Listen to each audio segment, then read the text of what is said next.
Ini bahkan di bulan ini masih banyak informasi hoax yang beredar di masyarakat dan perkara ini kuat menyusul video hoax yang sempat beredar.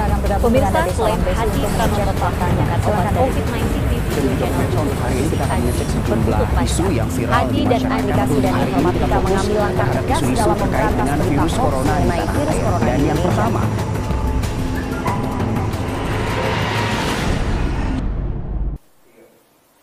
Assalamualaikum warahmatullahi wabarakatuh. Sebelumnya, perkenalkan nama saya Yuda Radistyo, mahasiswa semester 3 dari jurusan Sosiologi dan Antropologi, Fakultas Ilmu Sosial Universitas Negeri Semarang. Di sini saya akan memimpin diskusi dengan tema melawan hoax di masa pandemi. Tapi tentunya saya di sini tidak sendiri. Saya di sini ditemani oleh dua teman saya. Mungkin dari sebelah kanan saya bisa memperkenalkan diri. Oke, perkenalkan, nama saya Adib Saifin Nukman. Saya mahasiswa Sosiologi dan Antropologi Fakultas Ilmu Sosial Universitas Negeri Semarang. Beralih ke sebelah kiri saya. Baik, perkenalkan nama saya Benny Ulung. Saya mahasiswa semester 3 jurusan Sosiologi dan Antropologi Fakultas Ilmu Sosial Universitas Negeri Semarang. Baiklah, tidak usah berlama-lama lagi, kita mulai saja diskusi kali ini. Menurut Kominfo, rentang waktu antara 23 Januari hingga 15 Juni 2020 terdapat setidaknya 850 kasus hoax di Indonesia. Nah, menurut Mas Adib dan Kang Benny sendiri, bagaimana tanggapan kalian mengenai kasus ini? Ya, menurut saya terjadinya peningkatan berita hoax selama pandemi ini tidak luput dari kebijakan pemerintah untuk memberlakukan PSBB, sehingga masyarakat dituntut untuk bekerja dan beraktivitas dari rumah. Hal ini menyebabkan peningkatan berita hoax selama pandemi ini. Namun, kenaikan atau peningkatan berita ini tidak didukung oleh kemampuan literasi digital masyarakat Indonesia, yang seperti sudah kita ketahui bahwa kemampuan literasi digital atau literasi digital masyarakat Indonesia itu masih kurang, bahkan sebelum pandemi ini berlangsung, seperti itu. Bagaimana tanggapan Mas Adib? Oke, benar apa yang dikatakan oleh Mas Benny ya. Memang benar kemampuan literasi digital dari masyarakat Indonesia ini memang kurang baik ya.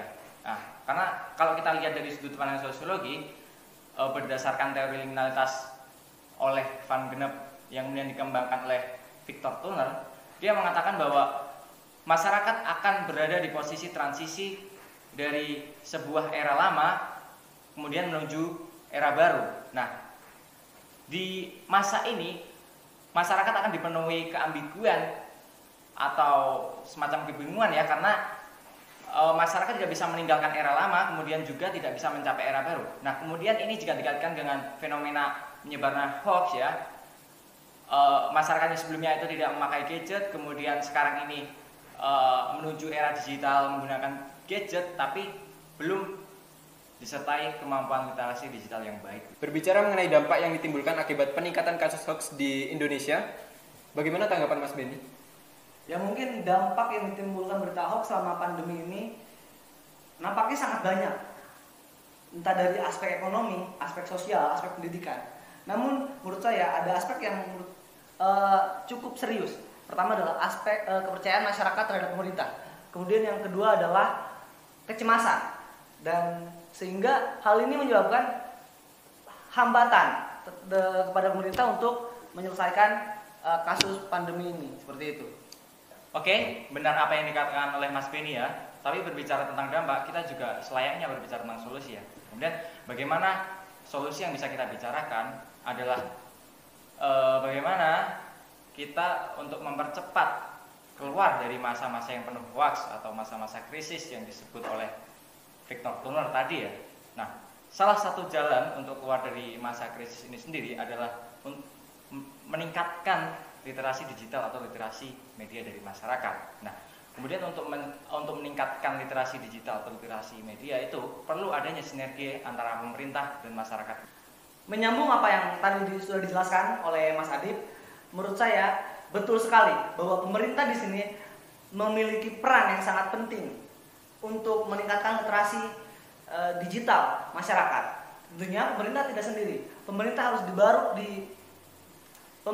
dibantu oleh seluruh unsur masyarakat Contohnya seperti kita sebagai mahasiswa, selama pandemi ini di rumah terus, kita harus bisa mengedukasi keluarga kita, baik itu orang tua kita maupun adik-adik kita, sehingga kasus atau masalah hoax selama pandemi ini bisa dengan cepat diatasi.